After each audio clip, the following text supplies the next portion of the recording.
Bueno, muy buenas tardes con todos. Gracias por la presentación, David. Hoy el último día de esta semana de webinars sobre secuenciación NGS en el cáncer. Sí, voy a tratar de ser lo más conciso y preciso posible porque después de tan excelentes presentaciones en los días anteriores que además con muchos detalles técnicos importantes para el desarrollo y aplicación de esta técnica, lo que voy a tratar es de resumir la importancia de todo esto, cómo influye y qué eh, hace la diferencia dentro de todo lo que nosotros llamamos una medicina de precisión. ¿Qué es la medicina de precisión? Tratar, según la ubicación del cáncer, con marcadores moleculares exactos, en este caso, determinar perfectamente dónde estamos situado con respecto a la enfermedad. Por ejemplo, puede ser ganglio, puede ser mama, puede ser hígado, vaso, pulmón, riñones, etcétera. Todo esto influye en un almacenamiento de datos dentro de una historia clínica con la intervención de un equipo multidisciplinario, ¿verdad? Identificamos una secuencia genómica específica en particular que se va a traducir en un tratamiento target, que más adelante vamos a ir precisando un poco menor. Aquí, como ven, el paciente es el centro de atención y tenemos toda una serie de cosas que rodean a este paciente. Nosotros nos vamos a o sea, destacar fundamentalmente en lo que es los biomarcadores moleculares o como la data de biomarcadores moleculares en secuenciación, que es lo que hemos estado hablando durante toda la semana, pero fíjense cómo tenemos lo que es la data de farmacología, de la historia médica, de la intervención, cómo influye en el registro de enfermedades, cómo manejamos toda esa información, cómo además se transmite toda esta información a través de las redes sociales de nuestra institución en la cual estamos trabajando. O sea que hay una serie de situaciones que podemos integrar para un mejor resultado. Entonces, medicina de precisión, como ya les dije, es una integración de muchas cosas. Nosotros recibimos un espécimen biológico, ¿verdad? El cual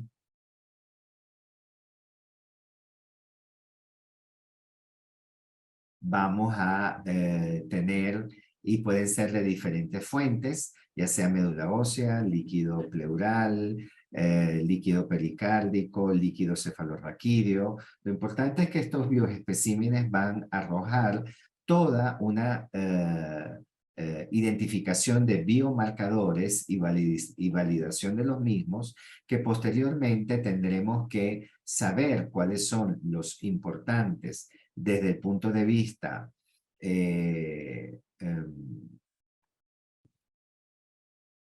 clínico para que tengan una relevancia. Esto a su vez va soportado por toda una infraestructura de laboratorio que nos permite el análisis asociado a una incorporación de alta tecnología y de manejo de data como biomarcadores, que más adelante también les hablaré, y como pudieron también ver en una conferencia de lo que es el manejo de la bioinformática en este caso.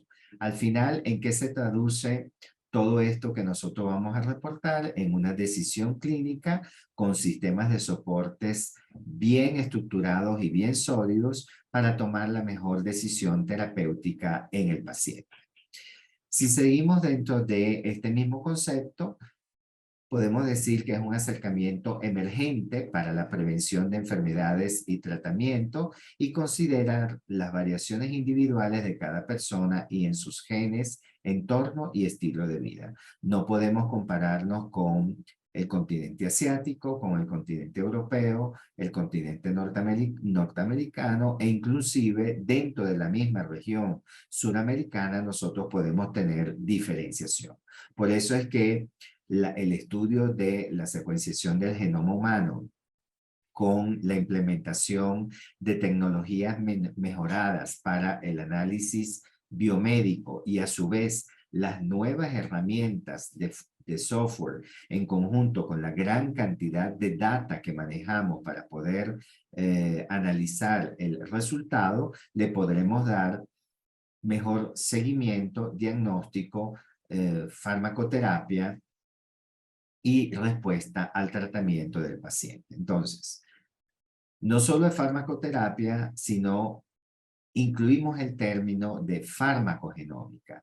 ¿Por qué? Porque tenemos como el ejemplo del gen BRCA implicado en el cáncer de mama, una secuencia nucleotídica que va a dar expresión a un gen de fusión con una proteína, para lo cual tendremos tratamientos targets dependiendo de la expresión del gen. Es lo que llamamos farmacogenómica. ¿En qué se va a traducir todo esto? En un tratamiento dirigido con mejor respuesta y mejor sobrevida global de la enfermedad en el paciente. En este mismo contexto, pero ya aclarando un poquito más, nosotros tenemos un DNA de replicación celular en un órgano normal, pero pueden haber en algún momento imperfecciones para lo cual tenemos genes o oncogenes supresores que van a regular esa transformación para que no aparezca la enfermedad. En cualquier momento, como sabemos que es multifactorial el origen del cáncer, pueden hacer lo que llamamos mutaciones de drivers que se adquieren y esa replicación celular ya no es tan normal y se vienen presentando células con características de células anormales o precursores lesionados dentro de ese mismo órgano que si los genes reguladores oncosupresores no tratan de arreglar esa secuencia alterada genómica, se va a producir una transformación y la aparición de un tumor primario. Este tumor primario, por las características y uniones receptoriales celulares, vamos a ver que puede progresar y puede ir a hacer lo que llamamos su siembra en otros órganos, que en pocas palabras es la metástasis, ¿verdad? Dependiendo del tumor del origen primario, que también podemos identificar. Por lo tanto, tenemos un órgano que se desarrolla, donde hay elementos iniciadores de transformación de esas células que no pueden ser reguladas y por lo tanto reparadas en su función y se transforman en células no funcionales y tumorales, y hablamos ya que hay una progresión de la enfermedad con la aparición del tumor como tal, hasta que puedan inclusive, dependiendo de el momento en que se diagnostique la enfermedad, ya tener metástasis. La idea es que con esta tecnología o nueva tecnología de secuenciación, nosotros podamos identificar la aparición del tumor antes de que esté en estadios avanzados y poder proporcionar un tratamiento oportuno en menor tiempo antes de que los tratamientos tengan que ser más agresivos. Es así cuando les introduzco el término del aprendizaje automático, que es la Learning Machine o Machine Learning, que está siendo usado en diferentes áreas, integrando lo que es la estructura celular, el genoma, el proteoma, que es la proteína que se origina, y cómo interfiere esto dentro del metabolismo. No me voy a adentrar mucho en cada uno de los términos, pero sí saber que esto es algo que integra completamente el aprendizaje automatizado de la Learning Machine, que es lo que nos permite en algún momento determinado poder integrar esta información.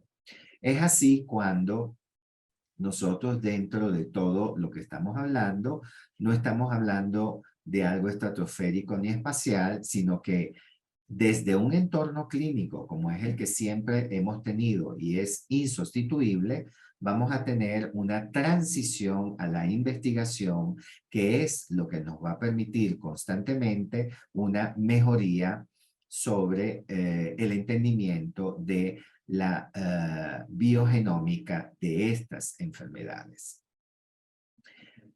Vemos que hay un crecimiento exponencial en lo que son las publicaciones de Learning Machine desde años como son 1900 y pico, 1966, 86, hasta la actualidad, como es en la década de los 2020 en adelante. Pero, ¿qué pasa con respecto a estas publicaciones? Que lamentablemente, aunque ustedes pueden ver que son múltiples, dirigidas a diferentes temas, como pueden ser trasplante, leucemia linfoide crónicas, leucemias mieloides agudas, también integración de la información en el Learning Machine, también como en un solo gen muy conocido dentro de algunas enfermedades hematoncológicas como es el NPM1. El hecho es que hay múltiples aplicaciones, pero lo más importante que les quiero resaltar es que ya en lo que es la Unión Europea como publicaciones oficiales, tenemos toda esta materia en discusión del manejo de la información genómica de la enfermedad del cáncer. Eso hace que tengamos más reglamentaciones o más estructuración dentro de lo que es la aplicación de estas tecnología o tecnología de punta para hablar de medicina de precisión. Y es aquí donde entonces quiero resaltar con respecto a la diapositiva anterior que a pesar de que nosotros tengamos un crecimiento exponencial en lo que es la Learning Machine, vemos que los tests no son independientes, que cuando hacemos cruces de validación de estos tests, ¿verdad? Hay una significancia estadística donde nos dice que el 20% de las publicaciones no aplican para una evaluación porque no reúnen características estándar para poderlo hacer. Por lo tanto, mucho todavía que aprender y mucho todavía que estudiar y reunir data retrospectiva para poder dar el soporte y el peso.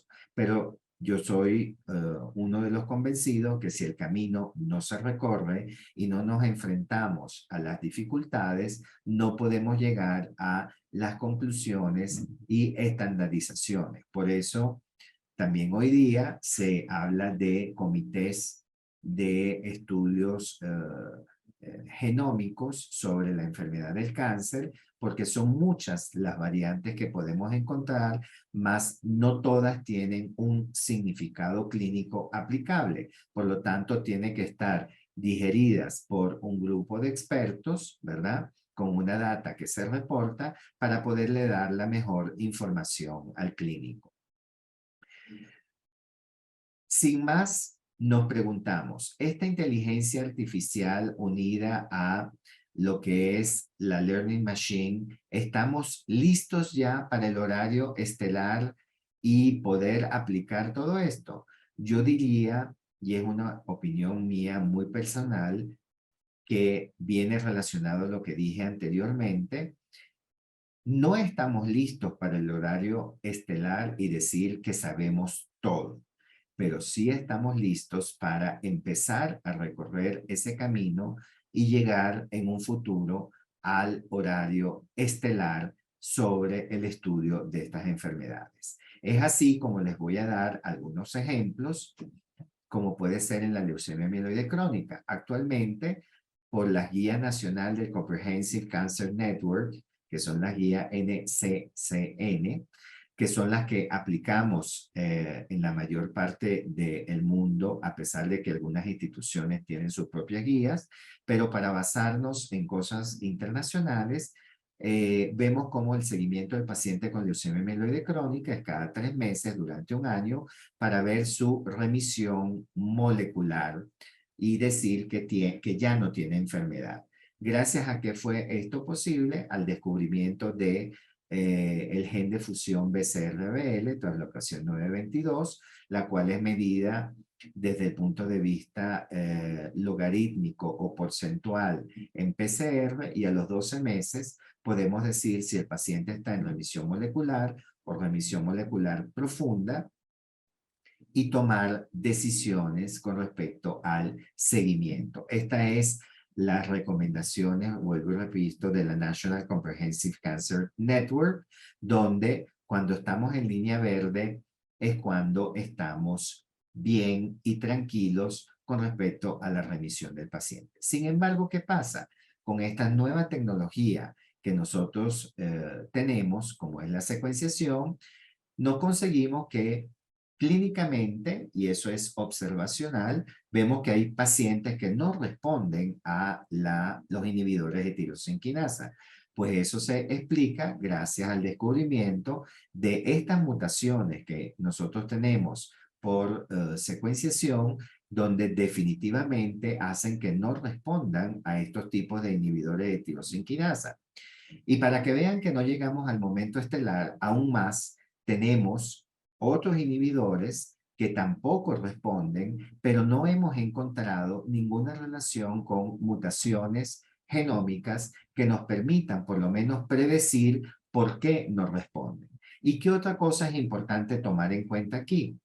Que a pesar de que es una enfermedad que la edad media es por encima de los 50 años, tenemos también pacientes jóvenes. Esos pacientes jóvenes nosotros no los podemos considerar solo para mantenerlos con inhibidores de tirosina quinasa, porque la sobrevida global sí ha cambiado totalmente en las leucemias mieloides crónicas, pero a partir del grupo etario de mayor incidencia, donde podemos tener ya más de 20, 25 años de seguimiento, pero ya el paciente tiene otra edad, y debido a las complicaciones que podemos tener con el trasplante halogénico, en costo-beneficio y riesgo-beneficio, es mejor utilizar los inhibidores de tirosina quinasa. Pero ¿qué pasa cuando un paciente es joven y tiene 24 años, 25 o menos de 30 años? Ya nosotros debemos considerar un trasplante halogénico, porque es la única probabilidad de curación que el paciente tiene, y no esperar esos 30 años de evolución, que a lo mejor surgen nuevas cosas, es cierto, pero no sabemos si van a surgir nuevos tratamientos tampoco. Lo más seguro es que sí, pero nadie se va a quedar esperando en ese futuro. Por lo tanto, el conocer mejor la secuencia genómica de estas mutaciones y la implicación que pueden tener desde el punto de vista de resistencia a tratamiento es fundamental para este grupo de pacientes. Nuevamente, simplemente aquí el gen de fusión BCR-ABL, la cual tiene un dominio quinasa mutacional que podemos averiguar por secuenciación, y nos permite cambiar todo ese contexto clínico que les presenté en la primera diapositiva cuando le hablé de leucemia mieloide crónica. Entonces, ¿qué aporta la NGS? Es un test que nos permite mejor conocer las mutaciones patogénicas y dar las recomendaciones al clínico en base a la relación y respuesta que tienen al tratamiento clínico. Dentro de esto, ¿qué nos permite clasificar en conjunto con la citogenética? Porque verán que esto es un equipo multidisciplinario en que el que interviene en este diagnóstico, pues clasificar a los pacientes en alto y bajo riesgo. Por lo tanto, dependiendo de las mutaciones que nosotros podamos tener, tendremos la clasificación del paciente en bajo riesgo o alto riesgo para sus consideraciones. Lo mismo pasa en linfoma. linfoma tenemos linfomas de origen de la célula B, así como linfomas de origen de la célula T. En el linfoma de origen de la célula B, importantísimo conocer translocación 14-18, que es el BCL2, BCL6, ciclina D1 para linfomas del manto, MYC, ALK, MYC88, BRAF, rearreglo de las cadenas pesadas de las inmunoglobulinas, si están mutadas o no mutadas cuando realmente son de mal pronóstico, y el linfoma T, por ejemplo, conocer el rearreglo del receptor de células T, la presencia de la secuencia genómica del virus como es el HTLV1 que induce a linfomas y la presencia también del ALK que da información sobre el pronóstico de la enfermedad. Como ven en las guías de la NCCN, no solo está la anatomía patológica, la citología, la inmunohistoquímica y la citometría de flujo, sino que ahora incorporan también el estudio de secuenciación. Por lo tanto, la mayor relevancia en nuevas tecnologías que tenemos hoy día. Aquí vuelvo a recalcar, el diagnóstico es integral. Clínica, secuenciación, citometría de flujo, citogenética, patología. Todo esto da un mejor resultado para que al final el beneficio esté totalmente reflejado en el paciente, tanto en diagnóstico como tratamiento en medicina de precisión, ¿verdad?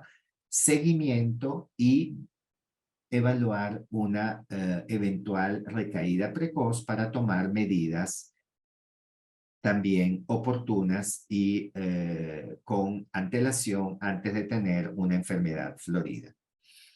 Merece algunas connotaciones importantes antes de entrar a las ventajas y desafíos, o con esto entramos a las ventajas y desafíos de la secuenciación. Y aquí en rojo tenemos dos ejemplos fundamentales, el FLT3 y el CEPA.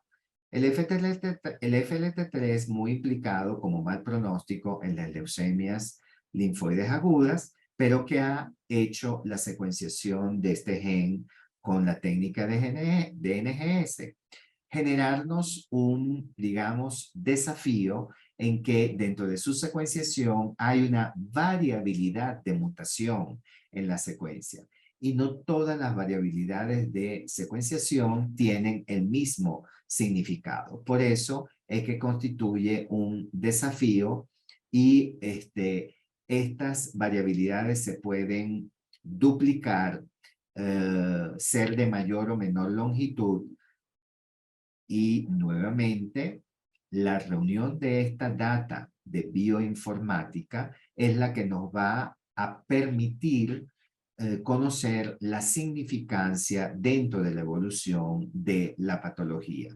Ven que el CEPA está más o implicado en más del 70% dentro de un exón único de diferentes secuencias de variaciones y en muchos tipos de tumores. Por eso es importante la bioinformática. Resumiendo, ventajas y desafíos. Tenemos avance en tecnología, que es relativamente nueva. El desafío es que falta el desarrollo de estandarizaciones con o no de utilizaciones de múltiples marcas y paneles por los diferentes proveedores que tenemos en el mercado.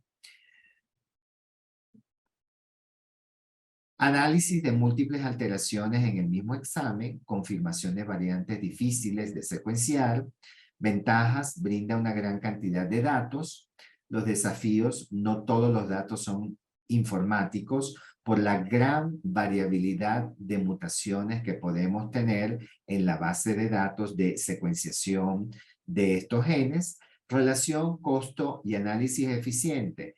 Alto costo y requerimiento de infraestructura, pero simplemente esto se va a reflejar en un futuro en una menor hospitalización del paciente, más curaciones, menos recaídas y menos hospitalizaciones. La bioinformática cada vez más accesible y más oportuna, como les dije. El mejor manejo del bioinformático puede resultar desafiante y o costoso.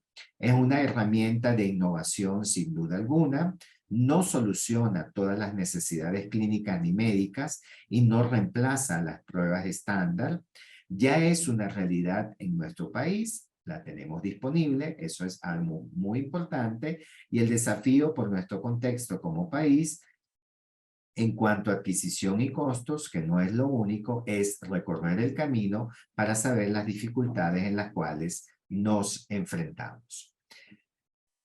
Con esto, nuevamente, no me cabe sino que decir que hay una información de una Big Data donde un exabyte, que equivale a 1 billón de gigabytes, con todas las muestras biológicas que nosotros recibimos, ¿verdad? Tenemos de 2 a 40 exabytes, que serían de 2 a 40 billones de gigabytes de información que, como comprenderán, si no tenemos un sistema informático, será muy difícil de analizar. Es aquí donde tenemos ya trabajos en curso sobre levaduras, donde hay una gran cantidad de mutaciones y existen lo que se llaman la caracterización de o entendimiento de la caracterización de estos intronic mixed splicing mutations, que es como se llama en inglés, dentro de la enfermedad del cáncer para tener su mejor entendimiento. No puedo dejar de decir que